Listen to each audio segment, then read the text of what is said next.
మోడీ గత కొంతకాలంగా లోకేష్ కి ఇంపార్టెన్స్ ఎక్కువ ఇస్తున్నాడు. ముఖ్యంగా పబ్లిక్ పర్ఫార్మెన్స్, అంటే పబ్లిక్ గా మీటింగ్స్ ఎక్కడ జరిగినా కూడా లోకేష్ ని పక్కన, పవన్ కళ్యాణ్ పక్కన పెట్టి లోకేష్ కి ఇంపార్టెన్స్ ఇస్తున్నాడు అనేది ఇవాళ మనం చెప్పేది కాదు. ఇది ప్రింట్ లాంటి నేషనల్ మీడియాలో కూడా ఈ విషయం మీద వచ్చింది.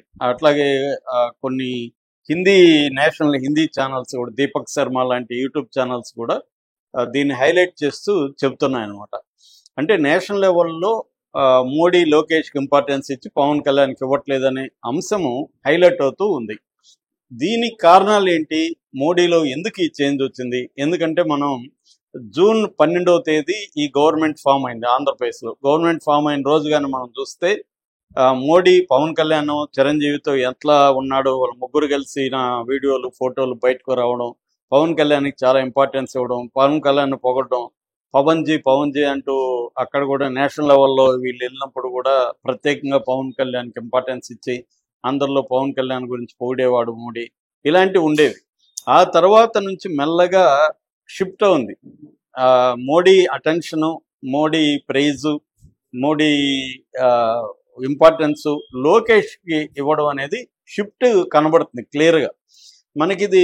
ముందుగా మనం అమరావతి సెకండ్ పునఃప్రారంభానికి సంబంధించి మోడీ వచ్చినప్పుడు మే 2వ తేదీ క్లియర్గా లోకేష్తో ఎక్కువ గడపడం, తర్వాత లోకేష్కి నువ్వు ఎందుకు ఢిల్లీ రావట్లేదు అని ఒక నిష్ఠూరంగా టీచ్ చేసినట్టు అడగడం జరిగింది. దాంతో మే 17వ తేదీ లోకేష్ ఫ్యామిలీతో, బ్రాహ్మిణి వాళ్ళ వైఫ్, తర్వాత దేవాన్స్తో మోడీని కలిసి డిన్నర్ లేజర్లీగా దాదాపు 2 గంటలు మోడీ వీళ్ళతో ఈ ఫ్యామిలీతో గడిపాడు. దాని తర్వాత జూన్ 21న యోగాంధ్ర సభలు వైజాగ్లో జరిపినప్పుడు ఓపెన్ గా లోకేష్ని మోడీ పొగిడాడు. చాలా గొప్పగా చేశాడు, ఇదంతా కలిపాడు, అందరినీ ఇంక్లూడ్ చేశాడు, అన్ని ప్రజల్ని చాలా బాగా చేశాడు, యువ నాయకుడు లోకేష్ అని ఓపెన్ గానే పొగిడాడు. దాని తర్వాత మొన్న ఓరవకల్ వచ్చినప్పుడు ఎయిర్పోర్ట్లో రిసీవ్ చేసుకున్నప్పుడు కానీ, తర్వాత సభలో కానీ లోకేష్ని ప్రత్యేకంగా పోవడం అనేది కనబడుతుంది. 1 monthలో లోకేష్కి 2 సార్లు అపాయింట్మెంట్ ఇచ్చాడు. మొన్న కూడా లోకేష్ వెళ్ళి అక్కడ మోడీని కలిసేసి వచ్చాడు. అంటే లోకేష్ ఎప్పుడు ఢిల్లీకి అపాయింట్మెంట్ అడిగినా ఇస్తున్నాడు, లోకేష్తో టైం ఎక్కువ స్పెండ్ చేస్తున్నాడు, పబ్లిక్గా లోకేష్ని పొగుడుతున్నాడు. లోకేష్ని బాయ్ అని కూడా 2 సార్లు 3 సార్లు సంబోధించారు, మేరా బాయ్ లోకేష్ అని.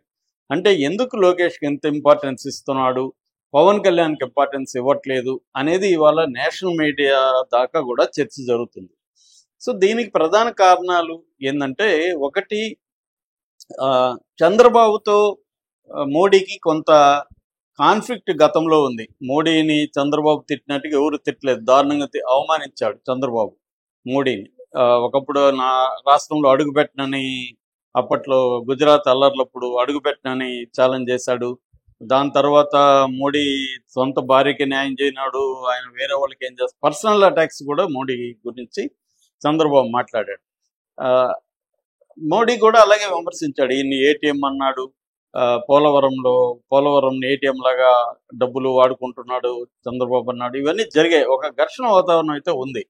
రెండోది, మోడీతో ఉంటూ సడన్ గా జంప్ అయ్యి 2018లో ఇటు వెళ్ళిపోయాడు చంద్రబాబు, కాంగ్రెస్ వైపు వెళ్ళిపోయాడు. ఇవన్నీ ఒక ఇబ్బంది ఉంది.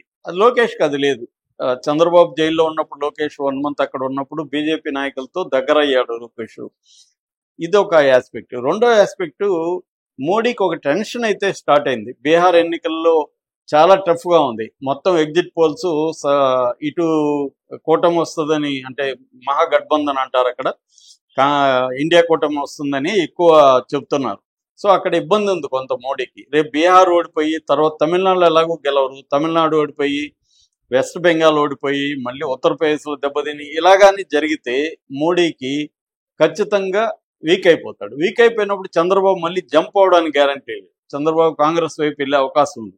ఎందుకంటే చంద్రబాబు ఏం లాయల్ కాదు మోడీ.